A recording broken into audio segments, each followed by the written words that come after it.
നമസ്കാരം. Raf talk ഫുട്ബോളിലേക്ക് അവർക്കും സ്വാഗതം. അത്ലറ്റിക്കോ മാഡ്രിഡുമായുള്ള UEFA Champions League pre quarter രണ്ടാം പാദ മത്സരത്തിന് ശേഷം റയൽ മാഡ്രിഡിന്റെ സൂപ്പർ താരങ്ങൾക്കെതിരെ യുവേഫ അന്വേഷണം പ്രഖ്യാപിച്ചിരുന്നല്ലോ. അത്ലറ്റിക്കോ മാഡ്രിഡ് ചില വീഡിയോകളൊക്കെ കൊടുത്തുകൊണ്ട് അവർക്കെതിരെ നടപടി എടുക്കണമെന്ന് പറഞ്ഞ് ഒരു കംപ്ലൈന്റ് ഫയൽ ചെയ്തിരുന്നു. മറ്റാരുമല്ല, ആന്റോണിയോ റൂഡിഗർ ഗോള് സെലിബ്രേറ്റ് ചെയ്തുകൊണ്ട് ഇങ്ങനെ കാണിച്ചു എന്നാ പറയുന്നത് കളി വിജയിച്ച ഘട്ടത്തിൽ.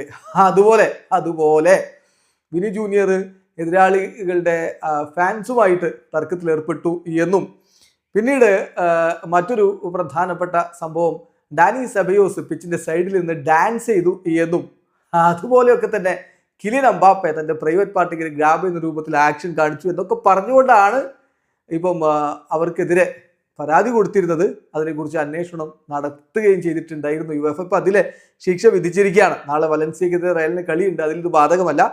പക്ഷേ ആഴ്സണലിനെതിരെ റയൽ മാഡ്രിഡ് യുവേഫ ചാമ്പ്യൻസ് ലീഗിന്റെ ക്വാർട്ടർ ഫൈനൽ ആദ്യപാദം മത്സരം ഏപ്രിൽ 9 പുലർച്ചെ 12:30 കളിക്കുകയാണ്. അപ്പോൾ അതിന് മുന്നോടിയായിട്ടാണ് ഇപ്പോൾ ഈ വിഷയത്തിൽ ഒരു തീരുമാനം വന്നിരിക്കുന്നത്. താരങ്ങൾക്കെതിരെ നടപടി പ്രഖ്യാപിച്ചിരിക്കുകയാണ്. പക്ഷേ റയലിന് ആശ്വാസകരമായ വാർത്ത, ഈ താരങ്ങൾക്കെതിരെ ഒന്നും സസ്പെൻഷൻ നടപടിയിലേക്ക് പോയിട്ടില്ല.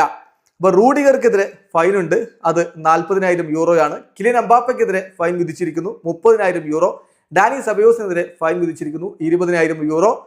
വിനി ജൂനിയർക്ക് ഫൈനൊന്നുമില്ല, അദ്ദേഹത്തിനെതിരെ ശിക്ഷാ നടപടിയില്ല. കൂടാതെ റൂഡിഗർക്കും എംബാപ്പയ്ക്കും ഇത് റിപ്പീറ്റ് ചെയ്യുകയാണെങ്കിൽ ഒരു മത്സരം സസ്പെൻഷൻ കൊടുക്കുമെന്നുള്ള വാണിംഗ് കൂടി കൊടുത്തിട്ടുണ്ട്. വീഡിയോ അവസാനിക്കുന്നു.